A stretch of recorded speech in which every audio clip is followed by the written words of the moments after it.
नमस्कार, मैं हूं दिबांजलि मैत्रा।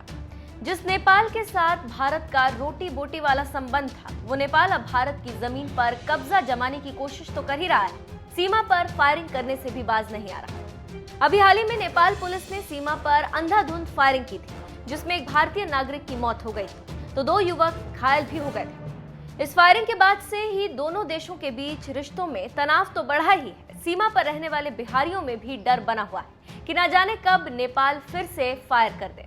जो बिहारी बेरोक टोक नेपाल जाया करते थे, वो अब खौफ में जीने को मजबूर है। लोगों का कहना है कि अब तो डर बना रहता है कि कब क्या हो जाए। यहाँ का माहौल बहुत ख़राब है ना, यहाँ लोग घबराए हुए हैं, घबराहट में हैं। उसके पीछे क्या कुछ कारण? ये डर लगता है कि है ना, कब क्या हो जाएगा। उधर से नेपाल से है ना तनाशाही करता रहता है हमेशा कुछ न कुछ। पहले था तो आना जाना ठीक था, अब जो है बिल्कुल डर लग रहा है।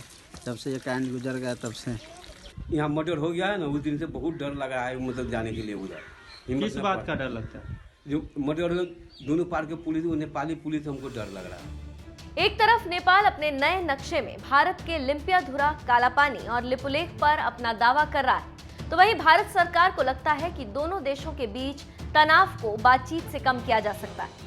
बाबा पशुपतिनाथ को हम कैसे भूल सकते हैं?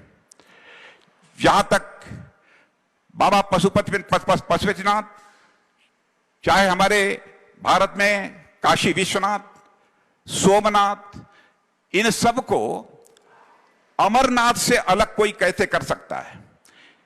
यह संबंध तो इस लोक का नहीं है, बल्कि यह मानता हूं कि यह संबंध दूसरे लोक का है, जो चाह कर भी कोई इसे बदल नहीं सकता है, ऐसा मेरा पूरा विश्वास है। भारत और नेपाल के बीच का जो रिश्ता है, यह कोई सामान्य रिश्ता नहीं है। भारत और नेपाल के बीच का रिश्ता, तो मेरे बहनों भाइयों, यह रोटी और बेटी का हमारा यह रिश्ता है। दुनिया की कोई ताकत इस रिश्ते को तोड़ नहीं सकती है।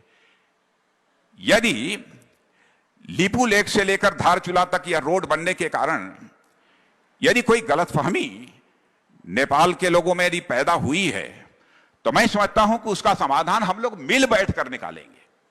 हम बातचीत के द्वारा उसका समाधान निकाल लेंगे। लेकिन मैं पूरे विश्वास के साथ कहना चाहता हूं, भारत में रहने वाले लोगों के मन में कभी भी नेपाल को लेकर किसी प्रकार की कटुता पैदा हो ही नहीं सकती है। इतना गहरा संबंध हमारे नेपाल के साथ है। हम मिल बैठकर इन सब सारी समस्याओं का समाधान करेंगे।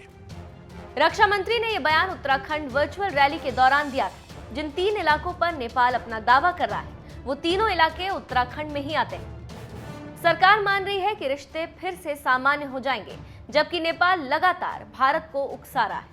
13 जून को सीतामढ़ी जिले में लालबंदी बॉर्डर के पास नेपाल पुलिस ने फायरिंग कर दी थी, जिसमें एक भारतीय की मौत हो गई थी, जबकि युवक लगन राय को नेपाल पुलिस उठाकर ले गई थी, जिन्हें शनिवार को बातचीत के बाद नेपाली पुलिस ने छोड़ दिया था। सीमा सुरक्षा बल के डीजी ने इस घटना को हालांकि लोकल मुद्दा बताया,